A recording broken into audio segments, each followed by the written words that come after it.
আপনার স্ত্রী যদি ডাইলে লবণ বেশি দেয় সেটা মাফের যোগ্য, মাফের যোগ্য না, বেশি হতেই পারে। স্ত্রী যদি তরকারিতে লবণ একেবারেই না দেয় সেটাও তো মাফের যোগ্য, ভুল হতেই পারে। একবার করছেন, মিথ্যা কথা কথায় কথায় বলেছেন, এগুলো আল্লাহ মাফ করবে, আল্লাহর ওয়াদা আছে। জেনা করছেন, গোপনে মাপ চান, এটাও মাফ করবে। মিথ্যা বলছেন, এটাও মাফের যোগ্য। কিন্তু আল্লাহর শক্তির সাথে আরো কারো শক্তি যদি একাত্রিত করেন এটাকে বলে শিরিক, এটা মাফের যোগ্য না। এই যে সম্প্রতিকালে বিভিন্ন জায়গায় শুনি খুনাখুনি, মারামারি, চাঁদাবাজি, ধর্ষণ, এগুলো কি বাহির থেকে কেউ এসে করে না দেশের মানুষ করে? আসসালামু আলাইকুম ওয়া রাহমাতুল্লাহি ওয়া বারাকাতুহু। ইন্নাল হামদালিল্লাহ ইন্নাল হামদালিল্লাহিল আকরামিল্লাযী খালাকাল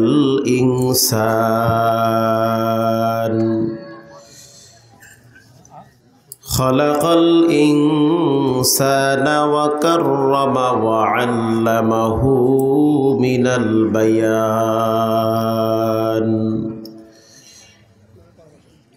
وعلمه من البيان ما لم يعلم فسبحان الذي لا يحصى امتنانه باللسان ولا بالقلم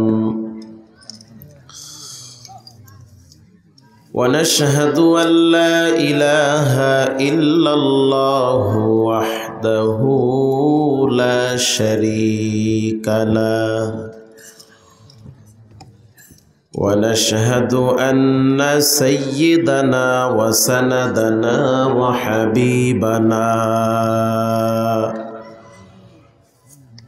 وحبيب ربنا وطبيبنا وطبيب قلوبنا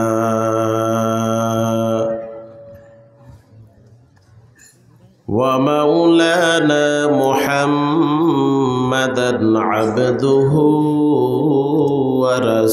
ورسوله الذي أرسله بالحق بشيرا ونذيرا وداعيا إلى الله بإذنه وسراجا منيرا وبعد فأعوذ بالله من الشيطان الرجيم بسم الله الرحمن الرحيم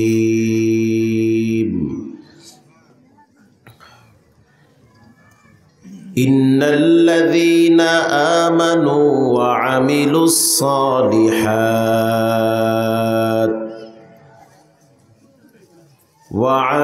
الصالحات كانت لهم جنات الفردوس نزلا وقال سبحانه وتعالى والعصر إن الإنسان لفي خسر إلا الذين آمنوا وعملوا الصالحات وتواصوا بالحق وتواصوا بالصبر وقال النبي صلى الله عليه وسلم الدنيا سجن المؤمن وجنة الكافر أو كما قال النبي عليه الصلاة والسلام محبতের সহিত একটু জিকির করি লা ইলাহা ইল্লাল্লাহ লা ইলাহা ইল্লাল্লাহ। ভাই মাইক তো ফাইন মাশাআল্লাহ, কিন্তু হর্ন একটা কানের দিকে ঘুরে দিলে ভালো হইতো। ওইটা মুখের দিকে, এই সাইড হর্ন আছে, হ্যাঁ এটা কানের দিকে দেন না একটু ঘুরে, তাই তো হয়ে যায়। ও এত সমস্যা এই জন্য। লা ইলাহা ইল্লাল্লাহু মুহাম্মাদুর রাসূলুল্লাহ সাল্লাল্লাহু আলা ইয়া সাকিনাল কসরিল মুআল্লা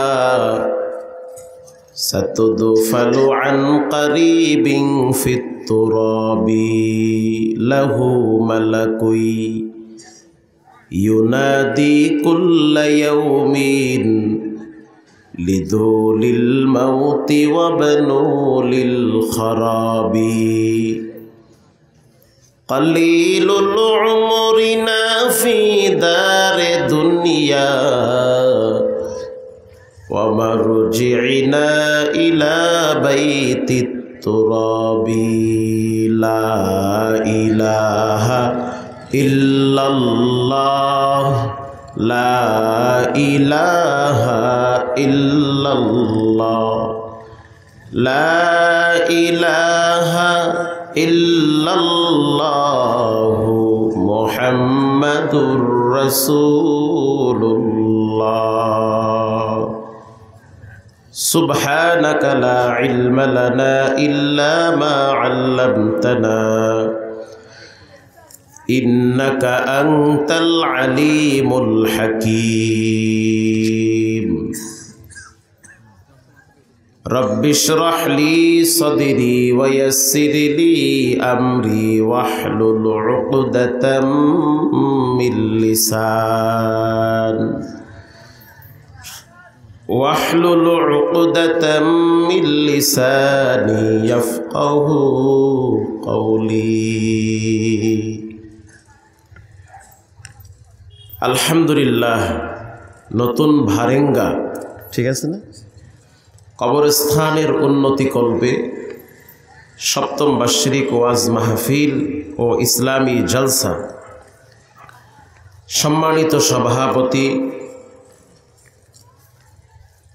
জনাব মোহাম্মদ আব্দুল জলিল মোল্লা সাহেব, প্রধান অতিথি জনাব হাজি আল ইমরান সাহেব,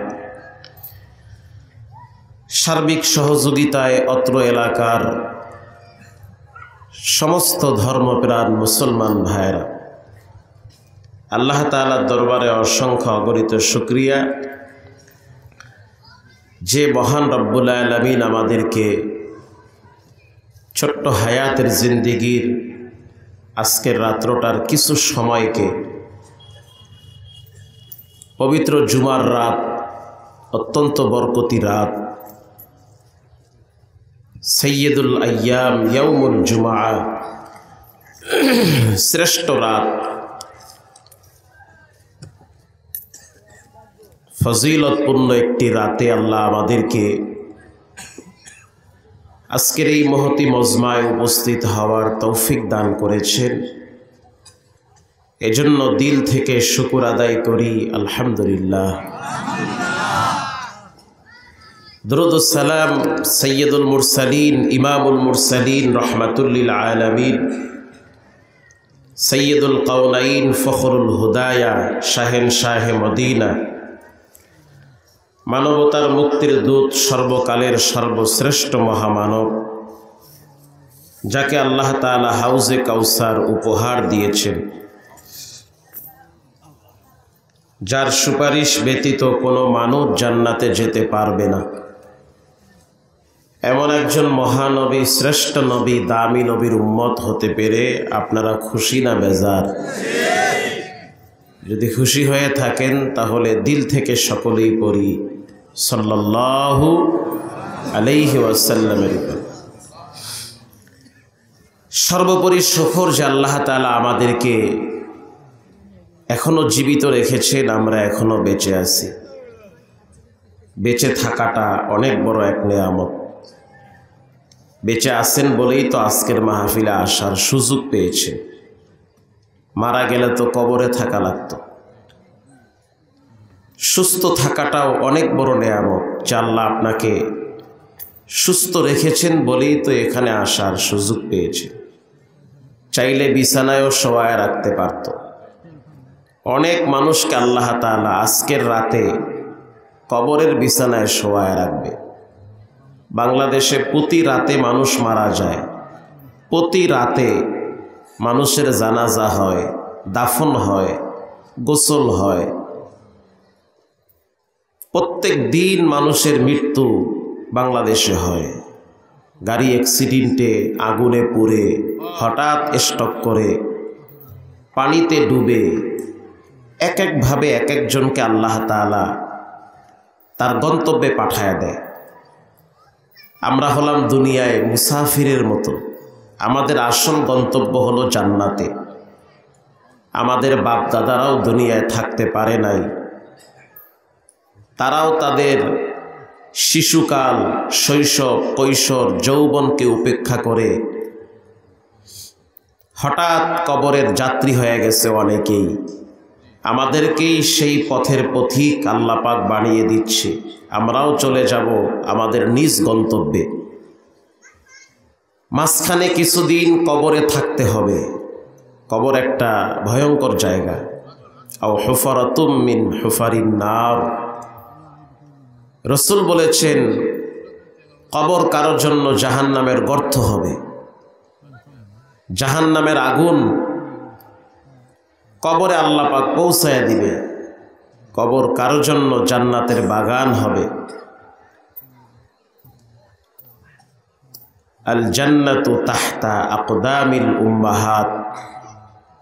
যে মায়ের সাথে ভালো আচরণ করবে, মায়ের সন্তুষ্ট অর্জন করবে, মায়ের সাথে ভালো একটা সম্পর্ক রেখে কবরে যেতে পারবে, তার কবরটা জান্নাতের বাগান হয়ে যাবে।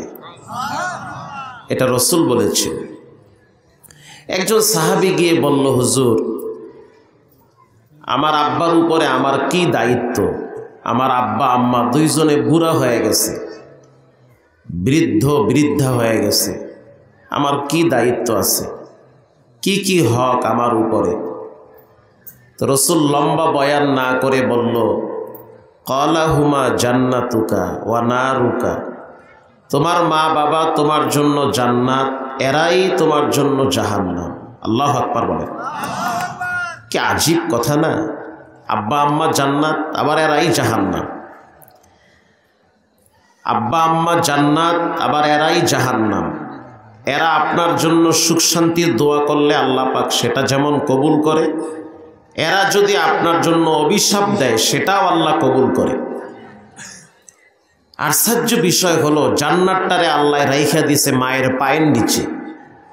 সুবহানাল্লাহ বললেন না? আপনার ঘরে যেই মা আছে, অসুস্থ মা বিছানায় পড়ে আছে, আপনার ঘরে যেই বাবা আছে অসুস্থ, আপনার জান্নাত এদিক সেদিক কোথাও নাই, আপনার মায়ের পায়ের নিচে আল্লাহ জান্নাতটারে বিছায়া রাখছে।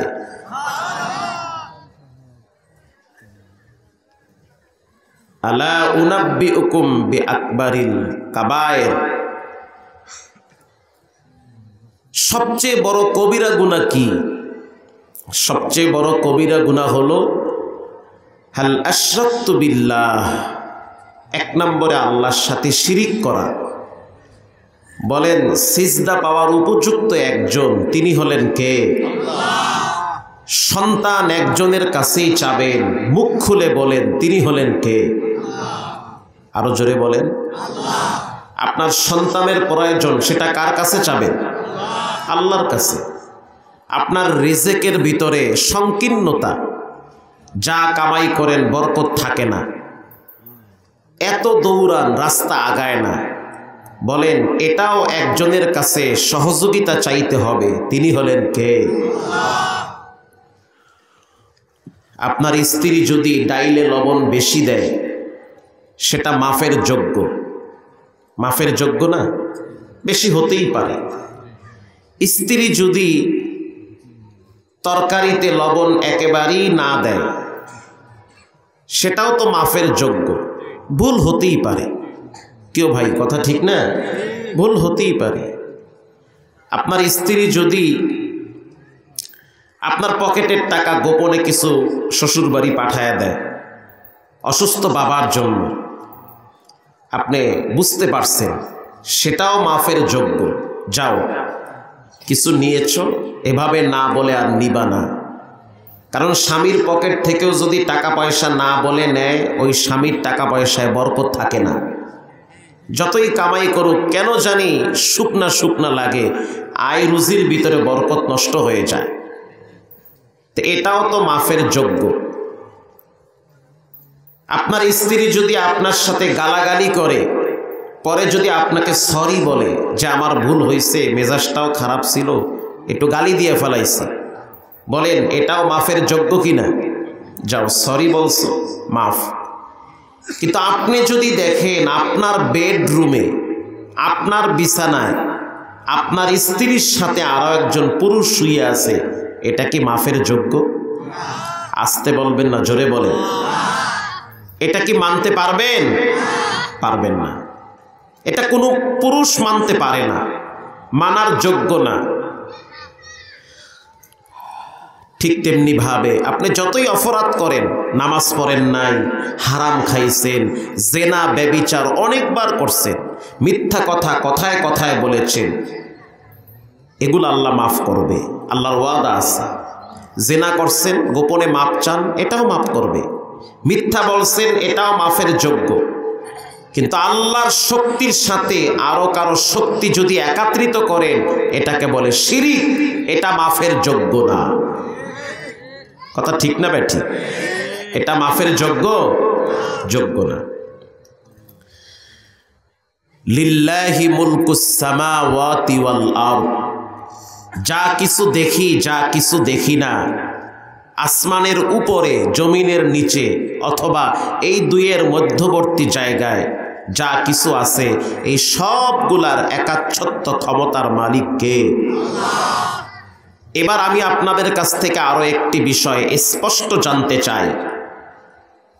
সারা পৃথিবীতে যা কিছু আছে, মানব দানব কুল কায়নাত, আসমান জমিন, পাহাড় সাগর, গ্রহ নক্ষত্র, নবমণ্ডল ভূমণ্ডল, যা কিছু দেখি যা কিছু দেখি না, এই সবগুলোর স্রষ্টা একজন, তিনি হলেন কে? একটু সুন্দর করে আওয়াজ দিয়ে মুখ খুলে বলেন, কে? আল্লাহ তাআলা। এবার বলেন, আপনি আমি যে বেঁচে আছি, আমি আপনি কার? সবাই বলেন। আপনার সন্তানকে যিনি সৃষ্টি করেছেন তিনি হলেন কে? যেই জমিনে বসা আছেন, বলেন এই জমিনটা কার? এবার সুন্দর করে বলেন, সৃষ্টি যার, আইন চলবে তার। এতে কোনো সন্দেহ আছে? তাহলে আইনদাতা হিসাবে আর একজনকে মানা যাবে না। আইনদাতা একজনই, তিনি হলেন কে? তো আল্লাহর আইন হলো আস-সারিকু ওয়াস-সারিকা ফাকতাউ আইদিয়াহুমা। কেউ যদি চুরি করে তার হাত কেটে দাও, চাই পুরুষ হোক চাই নারী হোক। এই কথাটা কি আমার না আল্লাহ? তো এই আইন যদি আপনি সংসদে পাশ করতে চান, তাহলে অবশ্যই আপনাকে কোরআনকে রাষ্ট্রীয়ভাবে সংসদে নিতে হবে। জি, মুনাফিকি না, মন থেকেই বলতে হবে। আল্লাহর জমিন, আইন চলবে আল্লাহর। এই জমিন যার, হুকুম চলবে তার। কুল কায়নাতের মালিক যিনি, হুকুম চলবে তার। যদি তারই চলে, তাহলে আমরা চাই আগামীর বাংলাদেশ হবে কোরআনের বাংলাদেশ। ভাইরা আমার, উনি ঘুমায় গেছে গা, তাকবীর অর্ধেক দিয়ে আউলে গেছে। তাকবীর দিবেন তো সিংহের মতো দিবেন, কি ব্যাগ আছে গা, আউলে যাবলে দেন, নারায়ে তাকবীর এরকম দেন। কে দিছিলেন তাকবীর মাঝখান থেকে? দেন, আপনি আরো জোরে দেন, দেন দেন। ও মুরব্বী হয়ে গেছে, যাক শক্তি কম। একজন শক্তিশালী পুরুষ তাকবীর দেন তো জোরে, এখান থেকে দেন তো, একজন জোরে তাকবীর দেন।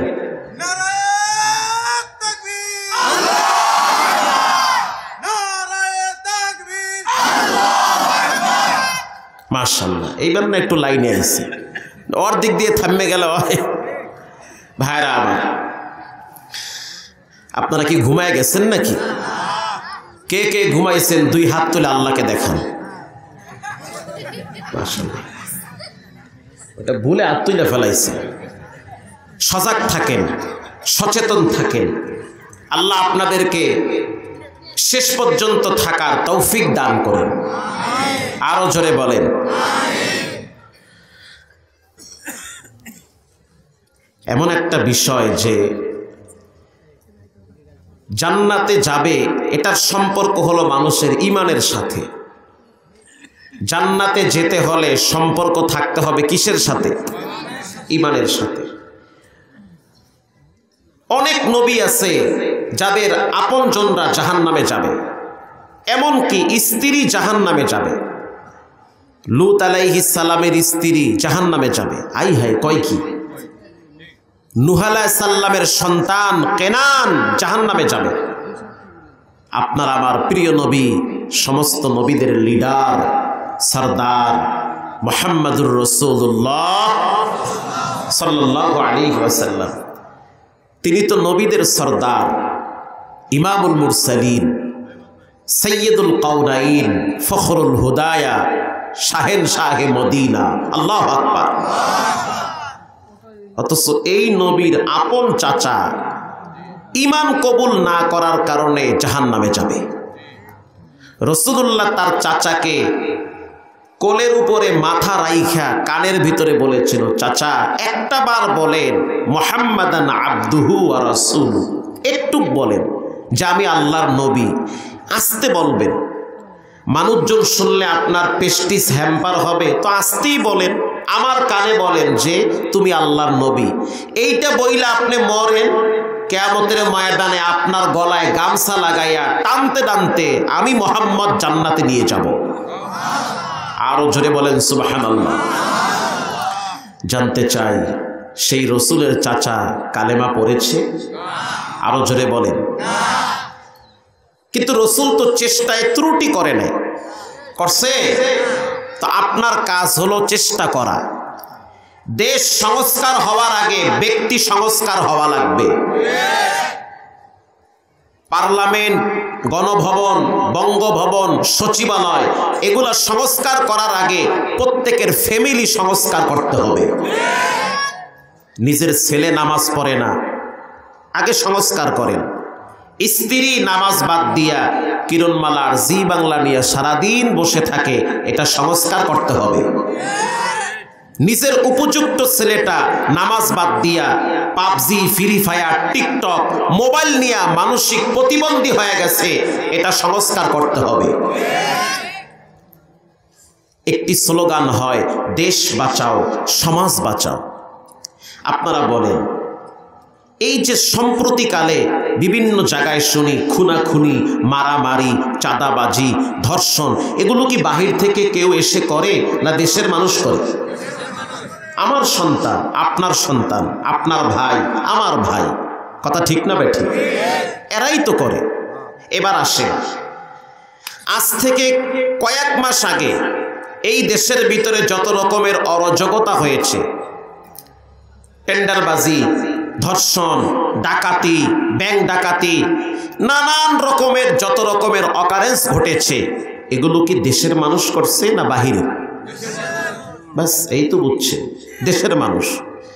আমার সন্তান, আপনার সন্তান, আপনার ভাই কিশোর গ্যাং, আপনার ছেলেটা কিশোর গ্যাং, এই সমাজের সন্তানরাই করে। এখন বাপ যদি চিন্তা করে আমি আমার ছেলেকে বাঁচাবো মাদক থেকে, কিশোর গ্যাং থেকে, পাবজি, ফ্রি ফায়ার থেকে, মা যদি চিন্তা করে আমার মেয়েটা কোচিং ফাঁকি দিয়া কোন ছেলেটারে নিয়ে রিক্সায় রিক্সায় ঘুরে, খবর নিতে হবে। আমার উপযুক্ত মেয়েটা প্রাইভেটের দোহাই দিয়া কোন স্কুলের পিছনে আরেকটা ছেলের সাথে দাঁড়ায় দাঁড়ায় বাদাম খায়া নষ্টি ফষ্টি করে, মায়ের খবর নিতে হবে। মা যদি মেয়েকে বাঁচায়, বাপ যদি ছেলেকে বাঁচায়, বিশ্বাস করে ছেলেটাও বাঁচবে, মেয়েটাও বাঁচবে, বাবাও বাঁচবে, মাও বাঁচবে, সমাজও বাঁচবে। 56,000 বর্গ মাইলের সোনার বাংলাদেশটাও বেঁচে যাবে। আসতে বলবেন না, জোরে বলেন ঠিক না ব্যাঠি? সন্তান বাঁচা। আমি তো আমার আব্বারে দেখছি, উরি সুবহানাল্লাহ, চিকন কঞ্চি নিয়া ফজরের টাইমে মসজিদের বারান্দায় বসে থাকতো। একদিন যদি মসজিদে দেরি করে যেতাম, পাছার কাপড় টান কইরা বিসমিল্লাহ ছাড়া 3টা মারত। আর আপনি করেন কি? কি করেন আপনি? আপনি মরলে আপনার ছেলে মেয়ে দোয়া করবে কিনা এটারও তো কোনো গ্যারান্টি নেই।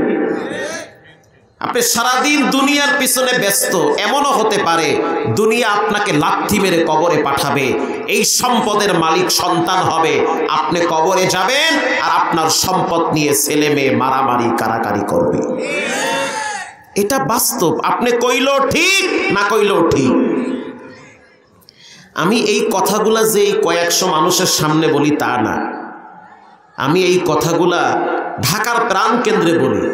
যদিও আমি পাবনায় কম আসি, আমার জন্য একটু কষ্ট, আমি ওই দিকে বেশি থাকি। তাও আমার এক ভাই আমাকে দাওয়াত দিছে, ওনার নামটা আমার খেয়াল নাই, কি নাম? শফিউর রহমান রিমন ভাই। উনি আমাকে খুব ভালোবেসে দাওয়াত দিয়েছে। তা আমি এই কথাগুলা ঢাকার গলায় বলি। আমি তো জুমা পড়াই মতিঝিলে, আমার জুমায় মুসল্লি হয় প্রায় 9 থেকে 11,000। সব মাথা মোটাওয়ালারা, সচিব, ডিআইজি, এনএসআই সামনের কাতারে বয়া থাকে। আমার নামে মামলাও হয়েছে আল্লাহর দয়ায়, আগে হয়েছে আলহামদুলিল্লাহ। দেশ স্বাধীন না হইলে হয়তো আয়না ঘরে আমারও যাওয়া লাগতো। আল্লাহ হেফাজত করছে। রাগ করতেছেন নাকি? একটু রাগ কইরেন, সমস্যা নাই। আমি কারো চেহারা দেখে কথা বলি না, আমি কথা বলি দেশের পক্ষে, মানবতার পক্ষে, কোরআন হাদিসকে সামনে রেখে।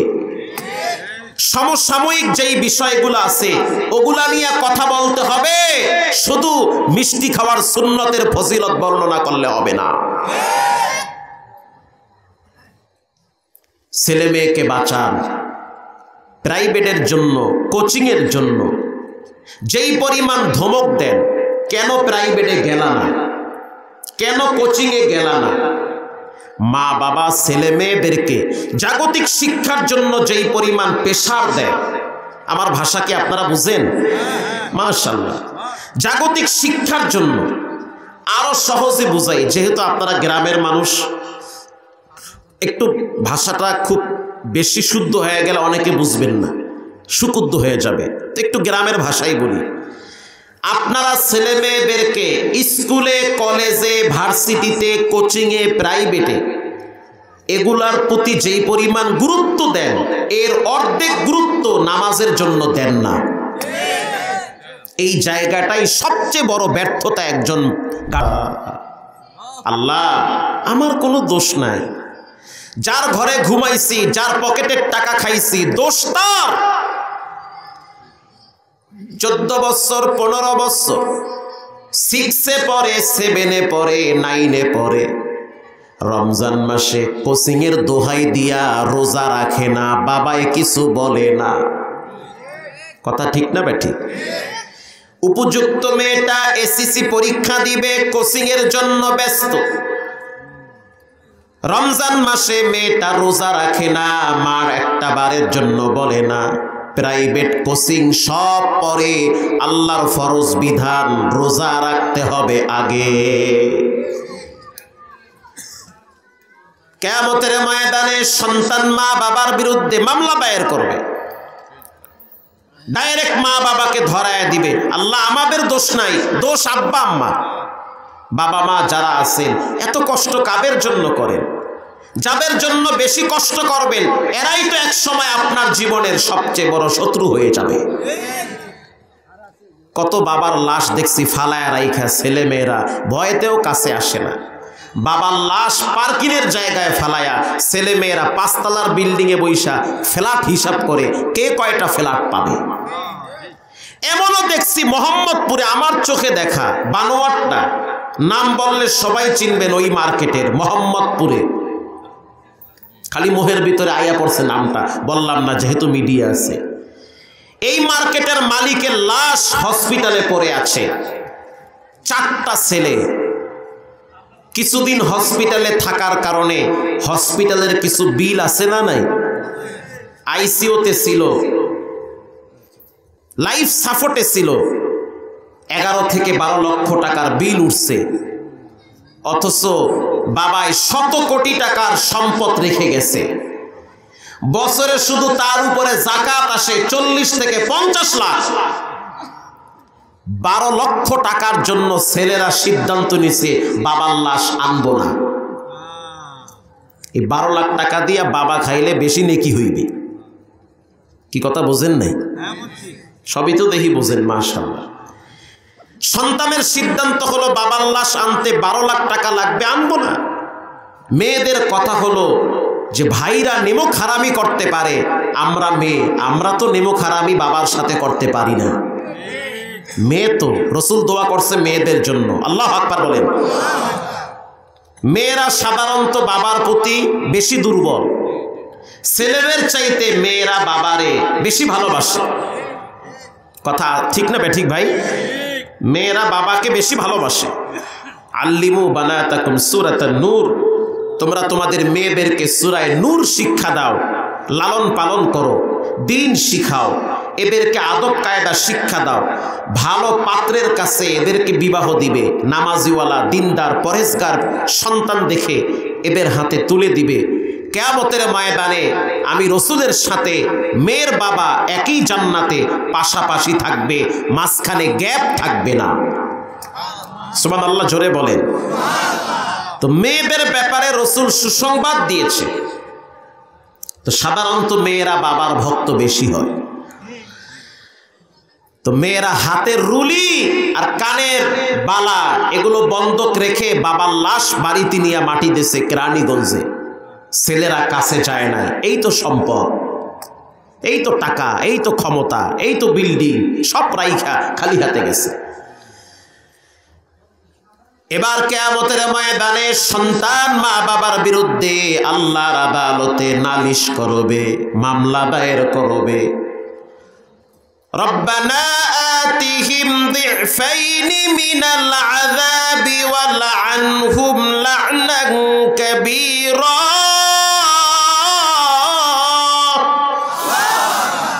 ইকুটা একটু কমায় দিয়েন। আল্লাহ, আমার কোনো দোষ নাই, সব দোষ হলো আমার মা বাবার। এদেরকে যইফাইন, ডাবল আযাব দেন। আপনাদের উত্তরবঙ্গের ভাষায় হলো এদেরকে বাটাম ফাটা দেন। বাটাম ফাটা, বাবারেও দেন মায়েরও দেন। বাবার ঘরে মায়ের ঘরে থাকছি, খাইছি, ঘুমাইছি, অথচ আব্বা আম্মা আপনাকে চিনায় নাই। হাই হাই কয় কি মোল্লায়। সন্তানকে ক্যারাম বোর্ড চিনায় বাবায়, লুডু চিনায়, টাচ মোবাইল চিনায়, কথা কন না কা, বাপ চিনায়। সন্তানকে বাবায় হারমোনিয়াম চিনায়, তবলা চিনায়, গিটার চিনায়, একতারা চিনায়, দোতারা চিনায়। অথচ বাবায় সন্তানকে রব চিনায় না, রসুল চিনায় না, কোরআন চিনায় না, ইসলাম চিনায় না, মসজিদ চিনায় না, গোরস্থান চিনায় না, কেবলা কোন দিকে সেটা বাবা সন্তানরে চিনায় না। সন্তানকে নামাজ চিনায় না, রোজা চিনায় না, হজ চিনায় না, যাকাত চিনায় না। একটা টাইমে দেখা যায় ওই সন্তান মা বাবাকেও চিনতে চায় না, চিনে না। এজন্য রব্বুল আলামিন কোরআনের ভিন্ন আয়াতে বলেন, ইয়াউমা লা ইয়ানফাউ মালু ওয়ালা বানুন। কিয়ামতের দিন মাল কাজে আসবে না, সম্পদ কাজে আসবে না। এই আয়াত পড়ার পরে আমার মাথায় ঢুকছে যে টাকা পয়সা আল্লাহ যাই দেয় এগুলো নিয়ে কবরে যাওয়া যাবে না।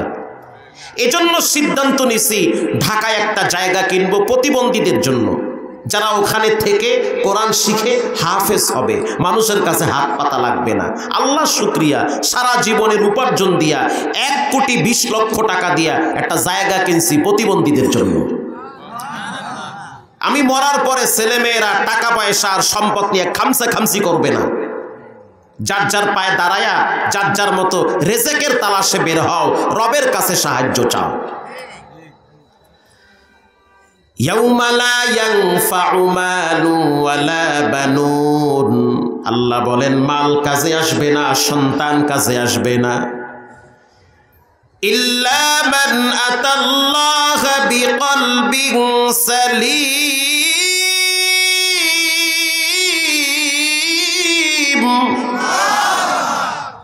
মুসলমানি বুয়াদ গরদান নেহাদান, ইনানে খুদবত সুথে খাজাদাদান, গর্ব সুরা আদমি ইনসা বুদে, আহমদ বু জাহাল হামনে কে সাবুদে, আদমিরা আদমিয়াত লাযিমাস্তুউদরা গরচুনা বাশদ হাই জমা।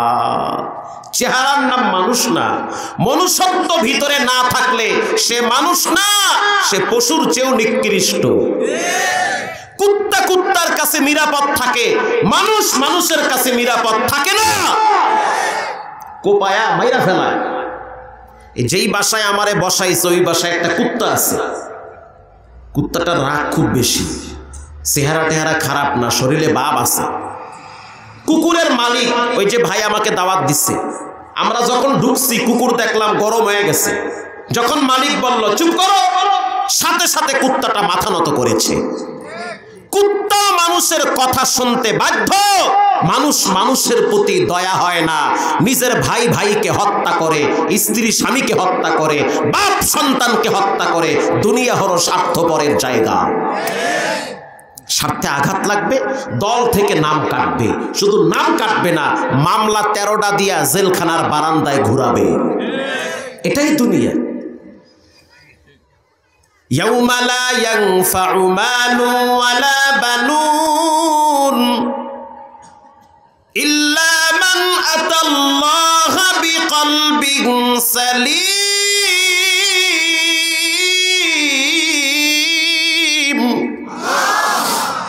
কিয়ামতের ময়দানে মাল কাজে আসবে না, সম্পদ কাজে আসবে না। কি কাজে আসবে? পবিত্র আত্মা, কোনো হিংসা নাই, কোনো অহংকার নাই, আমি ভাব নাই। আমার যা কিছু আছে সব দিয়েছেন কে? আল্লাহ। এরকম ফ্রেশ দিলওয়ালা ব্যক্তিদেরকে আল্লাহ ডেকে ডেকে হিসাব ছাড়া জান্নাতের ভিতরে ঢুকাইয়া দিবে। চলে যাও। সবচেয়ে বড় 3টা অপরাধ হলো কবিরা গুনাহ। সবচেয়ে বড় 3টা কবিরা গুনাহ হলো, প্রথম আশিরকু বিল্লাহ, আল্লাহর সাথে শিরিক করা। 2 নম্বরে উকুকুল ওয়ালিদাইন, মা বাবার সাথে নাফরমানি করা। ও সন্তানের বাপ, খবরদার, কখনোই সন্তানের হক নষ্ট করা যাবে না। সন্তানের অধিকার যেমন বাবার উপরে আছে, বাবার অধিকার তেমন সন্তানের উপরে আছে। সন্তান যেমন বাবার কাছে কিছু পাবে, বাপ তেমন সন্তানের কাছে কিছু পাবে। আর পৃথিবীর সন্তানদেরকে রব্বুল আলামিন স্পষ্ট জানিয়ে দিয়েছে, মা বাবা যদি কাফেরও হয় তারপরও মা বাবার সাথে খারাপ ব্যবহার করা যাবে না। মা বাবা যদি সমাজের সবচেয়ে খারাপ মহিলা হয়, খারাপ পুরুষ হয়, তারপরেও মা বাবা তাদের সামনে মাথায় ঝাঁকি দিয়া কথা বলা যাবে না। আল্লাহু আকবার। আগুনের মতো, আগুন দিয়া যেমন ভাত পাকায়া খাওয়া যায়, আগুন দিয়া যেমন তরকারি পাকাইয়া খাওয়া যায়, আগুন দিয়া যেমন কাচ্চি বিরিয়ানি পাকায়, তবারক পাকায়। আপনাদের দেশে তবারক পাকায় না? কি দিয়ে পাকায়? আগুন দিয়ে। আবার এই আগুন কখনো কখনো মানুষের কপাল পুড়ে দেয়, জিহ্বা পুড়ে, ঠোঁট পুড়ে, শরীর পুড়ে, ঝসলে দেয় আগুন। আবার এই আগুনের পাওয়ারে রব্বুল আলামিন আমেরিকার অঙ্গরাজ্য ক্যালিফোর্নিয়াকে পুরে কয়লা বানায়া ফেলাইছে। বলেন সব ক্ষমতার মালিককে। ওয়াতারযুকু মান তাশাউ বিগাইরি হিসাব।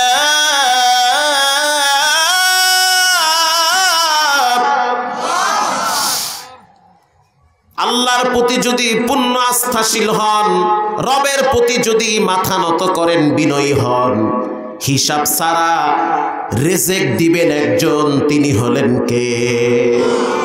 আর রিজিক পাওয়ার মাধ্যম হলো মা বাবা।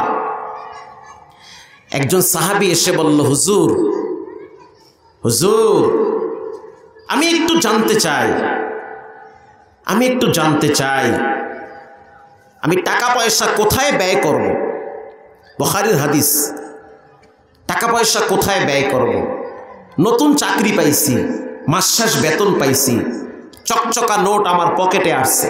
যুগের ভাষা বুঝাই, চকচকা নোট। নোট বুঝেন তো? কি নোট? কি টাকা পকেটে আসছে, এটা কোথায় ব্যয় করব? নতুন গাছে ফল আসছে, বিক্রি করছি, টাকা আসছে পকেটে। খেজুর বিক্রি করলাম, টাকা আসছে পকেটে। জমজমের পানি পান করাইছি, কিছু হাদিয়া আমারে দিছে সিরিয়ার বাসিন্দারা।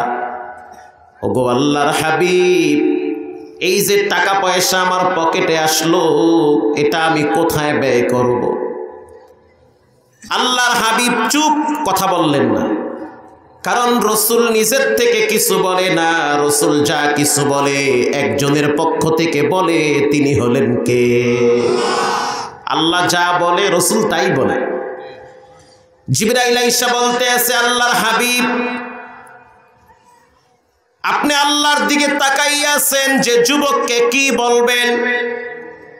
রব্বুল আলামিন কোরআনের আয়াত আমার মাধ্যমে আপনার কাছে পৌঁছে দিয়েছে, ওহী চলে আসছে। ইয়াসআলুনাকা মাযা ইউনফিকুন, টাকা পয়সা ব্যয় করব কোথায়? আল্লাহ বলে, নবী আপনি জানায়া দেন, কুল মা আনফাকতুম মিন খায়রিন ফালিল ওয়ালিদাইনি ওয়াল আকরাবিন। টাকা পয়সা ব্যয় করার প্রথম খাত হলো মা আর বাবা। সুবহানাল্লাহ বলে।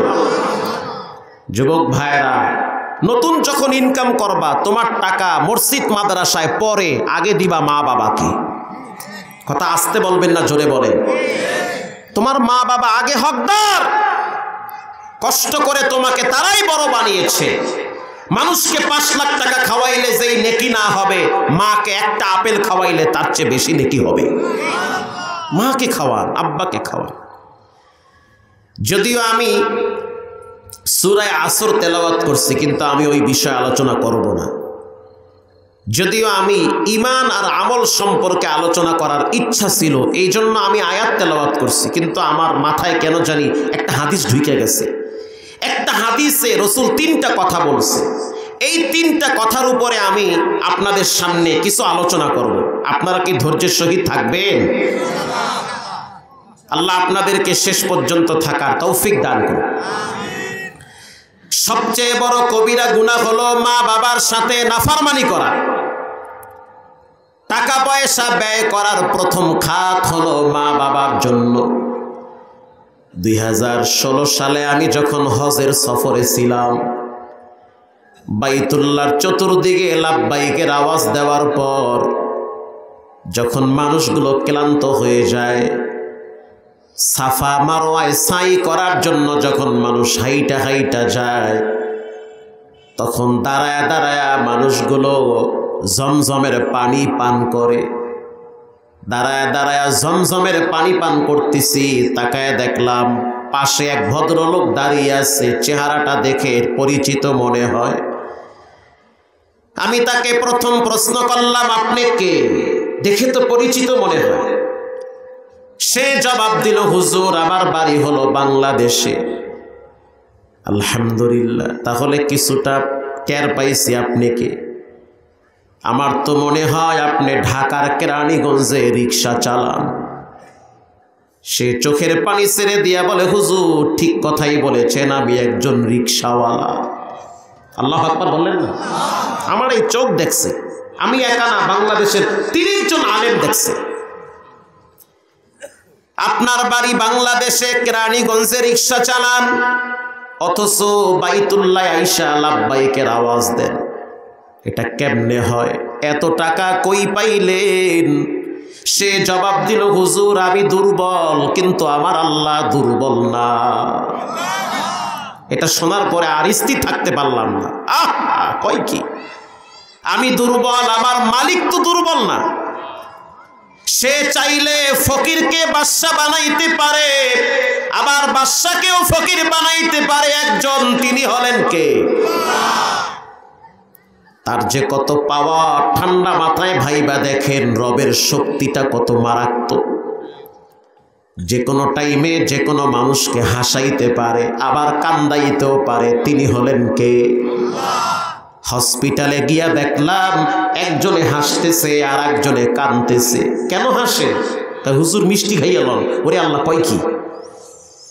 কেন মিষ্টি খাবো? বলে 9 বছর পরে আমার স্ত্রীর একটা পুত্র সন্তান হয়েছে, এই জন্য আমি এতটাই খুশি, মিষ্টি খাওয়ানোর জন্য কয়েক মণ মিষ্টি হসপিটালে নিয়ে আসছি।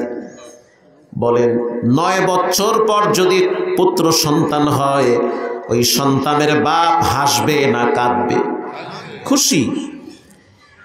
হসপিটালের আরেক লাইনে গিয়া দেখলাম কপালটা ওয়ালের সাথে ঠেকাইয়া 19 বছরের যুবক বসে বসে অজরে কাঁদতেছে। কেন কাঁদে? জবাব দিল, হুজুর আমার আব্বা হসপিটালে 2টা কিডনি নাকি ড্যামেজ হয়ে গেছে, কোটি কোটি টাকা লাগবে। এত টাকা তো আমার নাই, কালকেও তো মনের আনন্দে ঘুরছি, আজকে রিপোর্ট দেখা ডাক্তার বলল কিডনি ড্যামেজ হয়ে গেছে। এখন আমি চোখে নাকে কিছুই দেখি না। তখন আমি চিন্তা করে দেখলাম, একজন রে হাসায় আর একজন রে কাঁদায়, এটা পৃথিবীর কেউ পারে না, পারে একজন, তিনি হলেন কে? ঢাকা থেকে বরযাত্রী রংপুর যাবে, গত সপ্তাহে যমুনা ক্রস করার পরে হাতিকুমরুল মোড়ে পল্টি খাইছে। বিয়া বাড়িতে যাওয়ার আগে 2-3 জন কবরে চলে গেছে। বান্দা ভাবে একটা, সিদ্ধান্ত হয় আর একটা। বান্দা চিন্তা করে ঢাকায় যাবে, আল্লাহর সিদ্ধান্ত হলো কবরে যাবা। কথা কন না কা?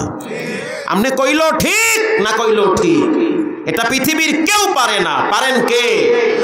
আল্লাহর ডরা। কখন কি হবে এটা মানুষ জানে না। এই প্রসঙ্গে আল্লাহ কোরআনে বলেন,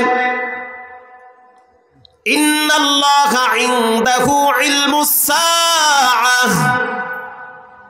5টা জিনিসের জ্ঞান পৃথিবীর কোনো মানুষ জানে না। 1 নম্বরে কিয়ামত কবে হবে কোন নবীরাও জানে না, জানে একজন, তিনি হলেন কে?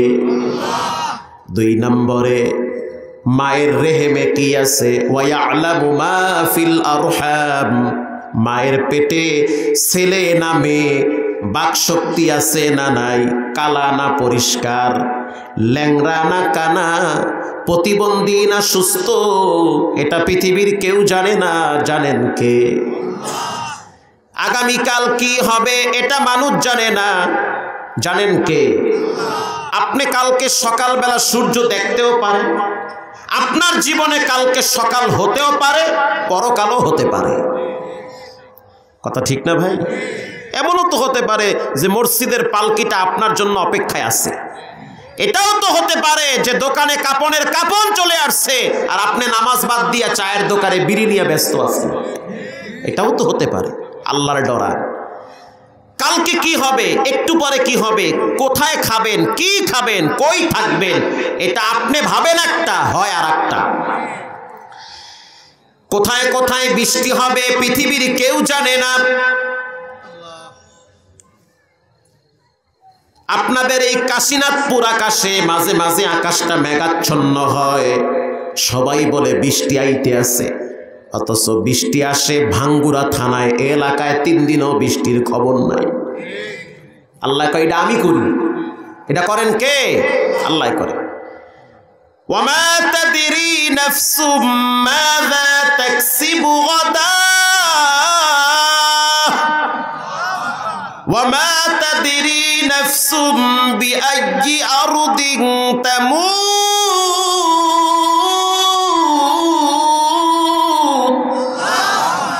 এই মাহমুদুল হাসান, তোমার মৃত্যু কখন হবে তুমি জানো না? টান একটা মারছো, এই টানের মাঝখানে ফট করে দেখবা রুহুটা বাইরে হয়ে গেছে। এটা পারেন কে? আল্লাহর ডরান। আল্লাহর দেওয়া সব নিয়ামত খাইয়া অথচ নামাজ পড়েন না, সবচেয়ে বড় নিমুখ হারাম আপনি। আল্লাহর দেওয়া হায়াত ব্যবহার কইরা ছেলেমের জন্য খাটেন অথচ আল্লাহরে কি দেন? আল্লাহর দেওয়া শ্বাস ব্যবহার করেন, আল্লাহর দেওয়া অক্সিজেন ব্যবহার করেন, আল্লাহর দেওয়া শক্তি ব্যবহার করেন, এগুলা ব্যয় করেন পচা গান্দা নেতা নেত্রীর পিছনে, অথচ টাইম মতো মসজিদে আপনাকে পাওয়া যায় না। আপনি কেমন মুসলমান? আপনারা ঘুমায় গেছেন নাকি? কে কে ঘুমাইছেন হাত তুলেন। এইবার সোজা হয়ে গেছে। আমি দেখতেছি যে আসলে কি ঠিক আছেন কিনা আপনারা। নারায়ে তাকবীর। রিকশাওয়ালা প্রশ্ন করলাম, ভাই হজে আসছেন, এত টাকা? উত্তর দিল, আমি দুর্বল, আমার রব দুর্বল না। হজ করা, মাদ্রাসায় দান করা, যাকাত দেওয়া, মসজিদে টাকা ব্যয় করা, গোরস্থানে মা বাবার জন্য 10টা টাকা দান করা, মাহফিলের জন্য অর্থ ব্যয় করা টাকার ব্যাপার না, এটা হলো তকদিরের ব্যাপার। ঢাকার একজন মেয়র ছিল, সেই মেয়রের ড্রাইভার আমার গাড়ির ড্রাইভার। পৃথিবীর 60টা রাষ্ট্র তিনি ভ্রমণ করেছে। নসিব এত ভালো, আমি বলি ভালো, আপনারা ভালো বলবেন না খারাপ বলবেন, এটা আপনার ব্যাপার। যেই বছর হজে যাবে, এয়ারপোর্ট যাওয়ার আগে হঠাৎ স্ট্রোক করে মারা গেছে। অথচ পৃথিবীর 1/2 রাষ্ট্র ভ্রমণ করেছে, হজে যাওয়ার আগে টিকতে পারে নাই। আল্লাহর সিদ্ধান্ত, সব দেশে যাবা, হজে যেতে পারবা না। হজ করা, যাকাত দেওয়া, আল্লাহর রাস্তায় ব্যয় করা মাস্তানি করে হয় না, টাকার গরমে হয় না, তাকদীরের গরম লাগে। এটা তাকদীর লাগে। এবার আমি তাকে প্রশ্ন করলাম, ভাই সত্য করে বলেন কেমনে আসছেন? চোখের পানি ছেড়ে আমার হাতটা ধইরা বলতে আছি, হুজুর শুনে নেন, আমি হজ করতে কেমনে আসবো? আমার তো টাকা নাই, নুন আনতে গেলে পান্তা ফুরায়, একদিন রিক্সা না চালাইলে পরের দিন ঘরে খাবার থাকে না। আমি হজে আসছি, নিঃসন্দেহে এটা আমার মায়ের চোখের পানি আর দোয়া আর শাহজিমে কবুল হয়েছে। আল্লাহু আকবার বলেন। পৃথিবীর ভিতরে 2টা পাপের শাস্তি আল্লাহ দুনিয়ায় না দিয়া কবরে নেয় না। আল্লাহর সিদ্ধান্ত শক্ত সিদ্ধান্ত, যতই চেষ্টা করেন রবের সিদ্ধান্তকে বিন্দু পরিমাণ লড়াইতে পারবেন না। আল্লাহর সিদ্ধান্ত হলো, কেউ যদি মা বাবার সাথে নাফরমানি করে রে, কেউ যদি মা বাবার সাথে নাফরমানি করে, তাদের চোখের পানি ঝরায়, তাদেরকে কষ্ট দেয়, সে যেন মনে রাখে রব্বুল আলামিন তার শাস্তি দুনিয়াতে না দিয়া কবরে নিবে না। নাউজুবিল্লাহ বলে। মা বাবার সাথে যারা বেয়াদবি করে, এদের শাস্তি দুনিয়াতে না দিয়ে আল্লাহ মরণ দিবে না। এটা আল্লাহর ওয়াদা, রাসূল বলেছেন। সবচেয়ে বড় কবিরা গুনাহ হলো শিরিক করা, সবচেয়ে বড় কবিরা গুনাহ হলো মা বাবার সাথে নাফরমানি করা। আল্লাহ পাক বলেন, ওয়ালা তানহারুহুমা ওয়া কুল লাহুমা কাওলান কারীমা। মা বাবার সামনে মাথায় ঝাঁকি দিয়া কথা বলবা না। তোমার বাবায় এমন একটা কথা বলছে যেই কথার কোনো যুক্তি নাই, আবার তোমার বাপ বুড়া হয়ে গেছে, এমন একটা কথা বলছে যেই কথার কোনো যুক্তি নাই, কোনো মানেই হয় না। খবরদার, তোমার তো জ্ঞান বুদ্ধি আছে, তোমার বাবার বয়স হওয়ার কারণে তোমার বাবায় বাচ্চাদের মতো ছোট হয়ে গেছে। কথা কন না কা? বাচ্চারা যেমন চিপস খায়, বাচ্চা যেমন চকলেট খায়, মানুষ যখন বুড়া হয়ে যায় তাদের স্বভাব বাচ্চাদের মতো হয়ে যায়। আমার দেখা এগুলা, আমার বাচ্চায় যখন দেখি চিপস খায়, আমার বাবায় কয় আমার একটু দে। কয় কি আব্বায়? আমার বাচ্চারে যখন দেখি ললিপপ খায়, আমার আব্বায় কয় কিরে আমার লাগে আনলি না কা? তখন বুঝছি বাবা মা বুড়া বুড়ি হয়ে গেলে তাদের স্বভাবগুলো বাচ্চাদের মতো হয়ে যায়। তুমি যখন ছোট ছিলা, যতবার তুমি বলছো আব্বু তুমি আমারে মজা কিনে দাও, তোমার বাপ একটা বারের জন্য ধমক দেয় নাই, রাগ করে নাই, চোখ রাঙ্গায় নাই। আজ তোমার বাবা তোমার ওই ছোট বয়সের চেয়েও দুর্বল হয়ে গেছে। তোমার বাপ তোমাকে যেমন ছোটবেলায় লালন করেছে, তোমার বুড়া বুড়ি মা বাবারেও এখন তোমাকে ওইভাবে লালন পালন করতে হবে। ওয়ালা তানহারুহুমা, তোমার বাবা এমন কথা বলছে মেজাজ গরম হয়ে গেছে। যেমন আমার কথাই বলি, গ্রামের বাড়িতে একটা মসজিদ করা লাগবে। গত 1 বছর ধরে মা বলতেছে এই মহল্লায় কোনো মসজিদ নাই, অনেক দূরে মসজিদ। মানুষ শীতের দিন দূরে যাইতে চায় না, বৃষ্টি আসলে মানুষ দূরে যাইতে চায় না। যদি সম্ভব হয়, সামর্থ্য হয়, আল্লাহর জন্য একটা মসজিদ বানায় দাও। আল্লাহর জন্য মসজিদ বানানোর জন্য হাত বাড়াইছি, 1 টাকা কারো কাছ থেকে নেই নাই। মিস্ত্রিরা যখন হিসাব দিল টাকা লাগবে 3 লাখ, কাজে হাত দেওয়ার পরে টাকা লাগছে 6 লাখের উপরে। স্বাভাবিক মানুষ তো মেজাজ গরম হওয়ারই কথা। তখন মা বলতেছে আরো লাগবে। আজকে বলে লাগবে 1 লাখ, কাল কয় 2 লাখ, পরশু কয় 2.5 লাখ, খালি অঙ্ক বাড়তে আছে।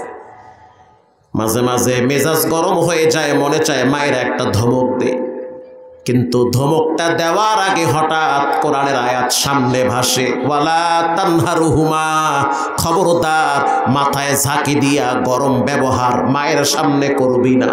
আল্লাহু আকবার, করবা না। গাছের সামনে গিয়া রাগ দেখাও, কুত্তার সামনে গিয়া রাগ দেখা, গরুর সামনে গিয়া ধমক দাও।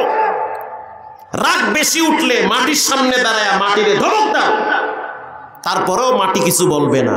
কিন্তু যখন মা বাবাকে ধমক দিবা তখন মাটি তোমার জন্য অভিশাপ দেয়।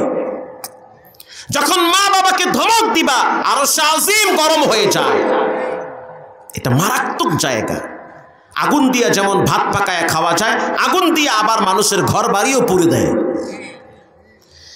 প্রিয় ভাইয়েরা আমার,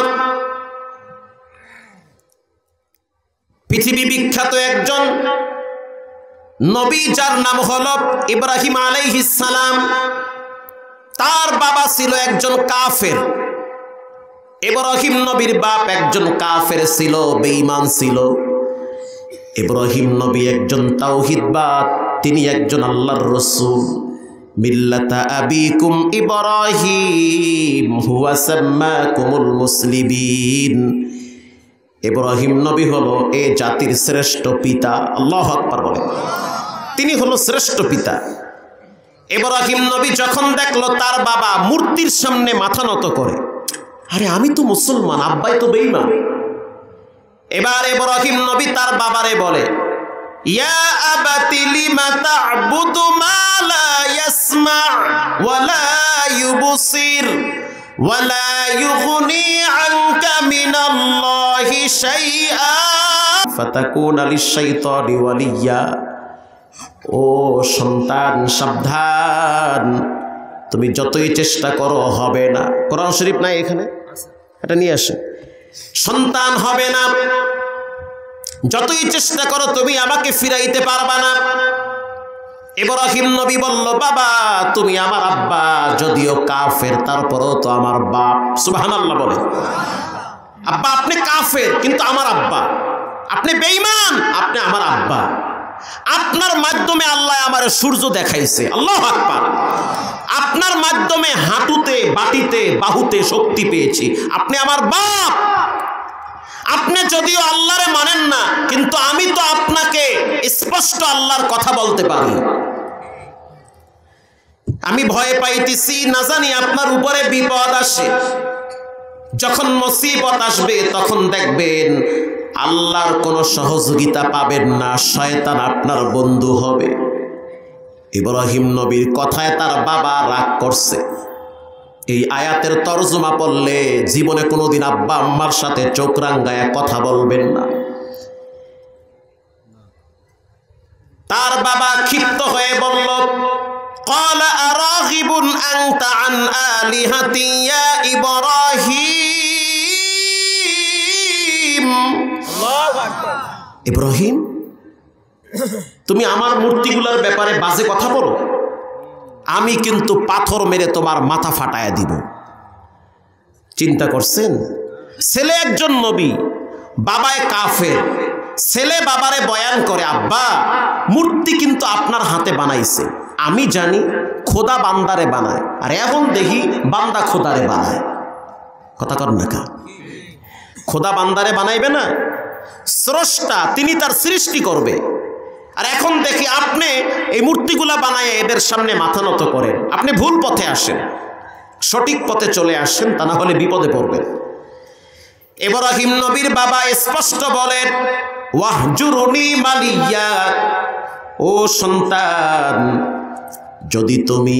যদি তুমি আমার প্রস্তাব গ্রহণ না করো, পাথর মারবো মাথায়, মাথা ফাটায় দিব, তা না হলে ওয়াহজুরুনি মালিয়া, তোমাকে দেশ ছাড়া করব। এটা বলার পরে ইব্রাহিম নবী চুপ হয়ে গেছে। ইব্রাহিম নবী ঠান্ডা মেজাজে ভদ্র ভাষায় বলে, ক্বালা সালামুন আলাইক,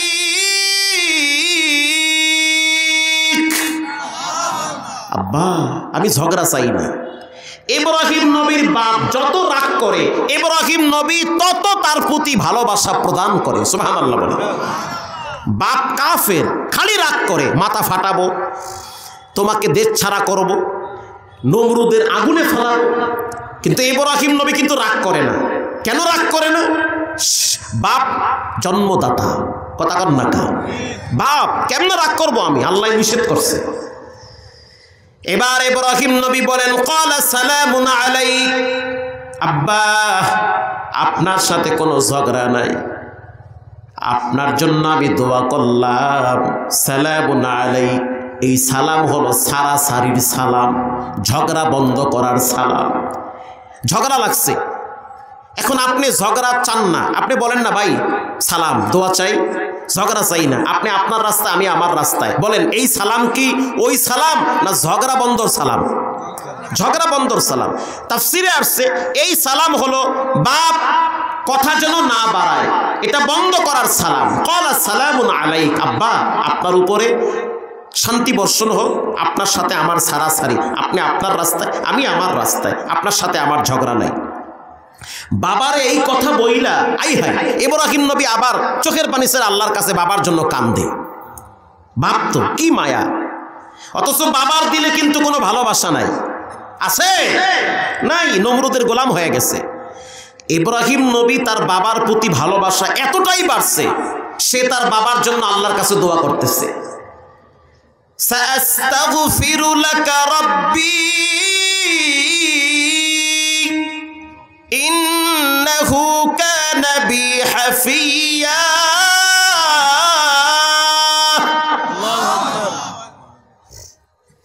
আপনি যতই আমার বিরুদ্ধে মামলা করেন, হামলা করেন, আমি কিন্তু আপনার জন্য রবের কাছে তওবা করব। সুবহানাল্লাহ বলেন। আয় আল্লাহ আমার আব্বারে মাফ করে দেন, আমার আব্বারে ক্ষমা করে দেন। নবী কইতে আছে এই কথা বাবার জন্য। ও মালিক তুমি আমার আব্বারে ক্ষমা করে দাও, আমার আব্বা নমরুদের জালে পা ফালাইছে রে আল্লাহ, আমি তো জানি আপনার শাস্তি কঠিন, আপনি যদি কেউরে ধরেন সে কিন্তু পালাইতে পারে না, আপনি যদি কাউরে ধইরা ফেলান তার উপায় থাকে না। রব্বুল আলামিন আপনি আমার আব্বারে ধইরেন না, আমার আব্বাই কিন্তু আপনার সাথে নাফরমানি করছে, আব্বারে মাফ করে দেন। আল্লাহ পাক বলে ইব্রাহিম এই দোয়া কবুল হবে না। আহা, হেদায়েতের মালিক কে? আল্লাহ তাআলা ইব্রাহিম নবীর এই দোয়াটা প্রত্যাখ্যান করছে, না এটা কবুল হবে না। ইন্নাকা লা তাহদি মান আহবাবতা ওয়ালাকিন্নাল্লাহা ইয়াহদি মান ইয়াশা।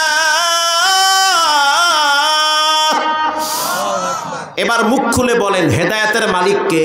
আল্লাহ। ইব্রাহিম নবীর বাবারে আল্লাহ হেদায়েত করে নাই, কিন্তু ইব্রাহিম নবী বাবার সাথে খারাপ ব্যবহার করে নাই।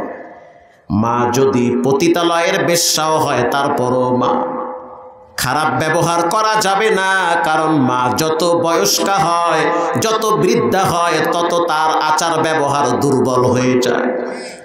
যুবক ভাইয়েরা আমার, অনেকেই বলে হুজুর বউ শাশুড়ির যুদ্ধ ঘরে ঘরে লেগে আছে। জীবনে কখনোই মার সামনে বউয়ের প্রশংসা করবেন না।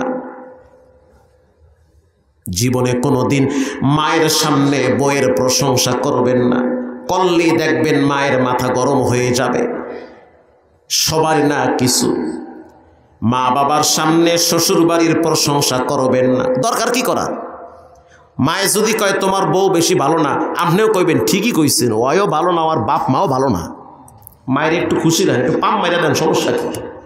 তখন মায়ে চিন্তা করবে না, পোলা আমার ঠিক আছে। আর যদি আপনি কন না আমার বউ তো একেবারে স্বর্ণের টুকরা, আর শ্বশুর শাশুড়ি তো তোমাকে চাই বেশি আমার দেশে, তখন দেখবা তোমার বাবা মার কলিজা ফাইটা যাবে। তখন তারা চিন্তা করবে পোলারে বুঝি তাবিজ করছে। কথা কর না কা? দরকার কি?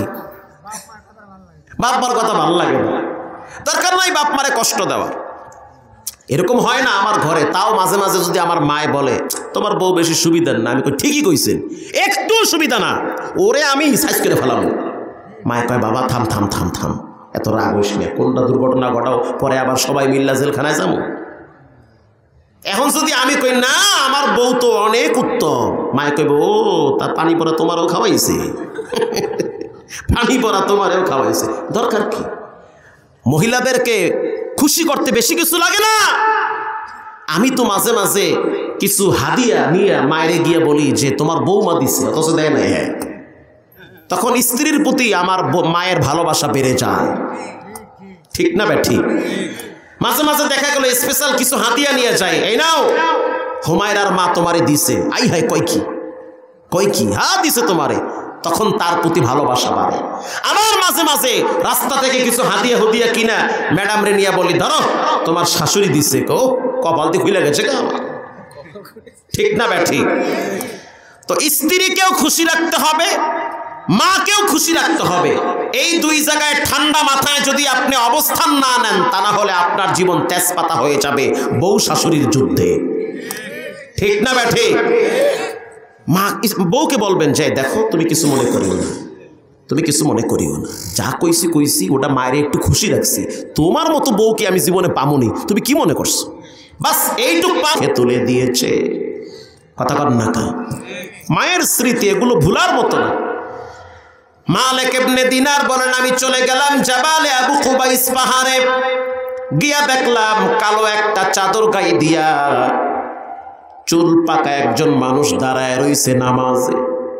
আমি পিছনে দাঁড়ায় রইলাম। পিছনে যখন দাঁড়াইলাম, দাঁড়াবার পরে তার কণ্ঠে আমি কোরআনের আওয়াজ স্পষ্ট শুনতে পাইতেছি। মৃদু আওয়াজে তিনি তেলাওয়াত করেন। আমি আস্তে করে পিছনে আইসা কানটা কাছাকাছি নিয়ে শুনতেছি সে কি পড়ে। মালিক ইবনে দিনার বলে আমি শুনতেছি সে জিহ্বা লড়ায় পড়তেছে একটা আয়াত বারবার পড়ে, রব্বির হামহুমা কামা রব্বায়ানি সগীরা। এটা কিন্তু কোরআনের আয়াত, এটা কিন্তু দোয়া না। এটা কিসের আয়াত? কোরআনের আয়াত। এটা হাদিসের কথা না, কোরআনের কথা। এটা আল্লাহ পাক দোয়া হিসাবে মা বাবার জন্য সন্তানকে উপহার দিছে। সুবহানাল্লাহ বলে। শুধু তাই না, তিনি এই আয়াত একবার পরে আর একবার পরে, ইম্মা ইয়াবলুগান্না ইনদাকাল কিবারা আহাদুহুমা আও কিলাহুমা ফালা তাকুল লাহুমা উফ ওয়ালা তানহারুহুমা ওয়া কুল লাহুমা কাওলান কারীমা। এটা পরে আর বাচ্চাদের মতো হ্যাঁ হ্যাঁ কান্দে, চোখের অশ্রু বায়া বায়া পড়ে। মালিক ইবনে দিনার বলেন দীর্ঘ সময় তার আয়াতগুলো আমি শুনতেছি, আমার দিলটাও নরম হয়ে গেছে, মায়ের কথা মনে পড়ে গেছে। রুকুতে গেল, সেজদায় গেল, আবার দাঁড়াইলো, লম্বা টাইম নামাজ পড়লো, সালাম ফিরাইলো। সামনে গেলাম, গিয়া দেখলাম চোখের নিচে গালের উপরে দাগ পড়ে আছে। তো বুঝতে পারলাম এটা দুনিয়ার কোনো দাগ না, এই দাগ হলো চোখের পানির দাগ। কানতে কানতে এখানে দাগ পড়ে গেছে। হাদিসে আসছে কিয়ামতের ময়দানে কিছু মানুষ কানতে কানতে চোখে পানি থাকবে না, রক্ত বায়া পড়বে, তারপরও লাভ হবে না। কেন আমি নামাজ ছাড়লাম? কেন বন্ধু বান্ধবের পাল্লায় পরে আমি নষ্ট হইলাম? কেন আমি শেষ বয়সে জিনা করলাম? কেন আমি হারাম টাকার বান্ডিল পকেটে নিলাম? মানুষ কাঁদবে, চোখে পানি থাকবে না, রক্ত বায়া পড়বে। মালিক ইবনে দিনার বলল, ভাই তোমার হাত দেখি। মুহাম্মদ বিন হারুন বলল, হাত কেন দেখবেন আপনি কে? বলে, আমার নাম মালিক ইবনে দিনার। বলার সাথে সাথে বুঝতে পারলো, বাবার মুখে শুনছি যুগশ্রেষ্ঠ একজন মুহাদ্দিস, বুজুর্গ আল্লাহর ওলি, যার নাম হলো মালিক ইবনে দিনার, এই হলো সেই। আল্লাহু আকবার। তোমার হাত কোথায়? বলে, আমার হাত নাই। আচ্ছা, হাতের হিসাব পরে জানতে চাই, হজ কত বছর ধরে করেন? বলে, আজকে প্রায় 30 বছর ধরে আমি মক্কায় আসি। মালিক ইবনে দিনার বলে, আমার তো মাথায় কাজ করতেছে না, আমি স্বপ্নে কি দেখলাম আর বাস্তবায়সা কি দেখি? মুহাম্মদ বিন হারুন চোখের পানি ছেড়ে দিয়া বলে, শুনে নেন, 30 বছর পর্যন্ত হজ করি, লাব্বাইকের আওয়াজ দেই, আমার লাব্বাইক আরশে আজিমে যায় না। আমি যখন বলি লাব্বাইক, কে যেন বলে লা লাব্বাইক, তোর লাব্বাইক কবুল হবে না। আবার যখন আমি বলি লাব্বাইক আল্লাহুম্মা লাব্বাইক, কে যেন আমার কানে পৌঁছায় দেয় লা লাব্বাইক, কবুল হবে না। জায়গা মতো আগুন ধরায়া দিছ। মালিক ইবনে দিনার বলে, কাহিনী কি? বলে, শোনেন, আজ থেকে প্রায় 35 বছর আগে, তখন আমি নওজোয়ান ছিলাম, মদ খাইতাম, বন্ধু বান্ধবের পাল্লায় পরে নষ্ট হয়ে গেছি। মদ খায়া খায়া রাত্রিবেলা ঘরে যাইতাম আর মায়েরে বকতাম, মাকে গালি দিতাম। আমার মা নাসুরবান্দি প্রতিদিন বারান্দায় বৈশা রবের দরবারে আমার জন্য দোয়া করে আর বলে, রব্বুল আলামিন, আমার এই মদখোর সন্তানটারে তুমি হেদায়েত দাও। কিন্তু আমার মায়ের দোয়া হয়তো সেদিন কবুল হয়েছে, আমি তো বুঝতে পারি না। আমি একদিন মদ পান করে যখন আবারও অন্য দিনের মতো ঘরে আসতেছিলাম, ওই রাতটা ছিল রমজানের আগের রাত, শাবান মাসের শেষ রাত। চাঁদ উঠছে, রমজানের চাঁদ উঠে গেছে, বাচ্চারা সেহরি খাইছে। ঠিক সেহরির টাইমে আমি ঘরে আসছি।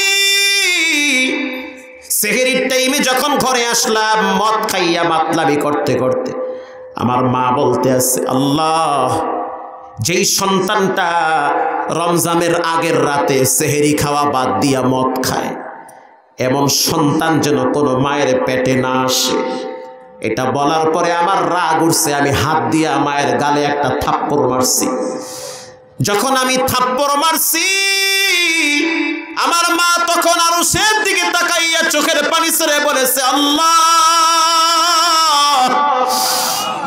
তুমি তো জানো এই নরম হাতে আমি কতদিন চুমা খাইছি, আজ আমার ছেলের হাতটা শক্ত হয়ে গেছে। অথচ এই শক্ত হাত দিয়া যখন আমার আঘাত করছে, আমি তো সহ্য করতে পারি। রব্বুল আলামিন ওর শাস্তি দুনিয়াতে না দিয়া কবরে নিবা না। আমার রাগ উঠে গেছে, মায়েরে ধইরা আমি চুলার ভিতরে ফালাইয়া দিছি। যেই চুলায় ফালাইছি, চুলাটা অনেক বড় ছিল, গম সিদ্ধ করার চুলা ছিল। ওটার ভিতরে মানুষ কেন, হাতিও জ্বালায়া পুরায়া ফালাইবে।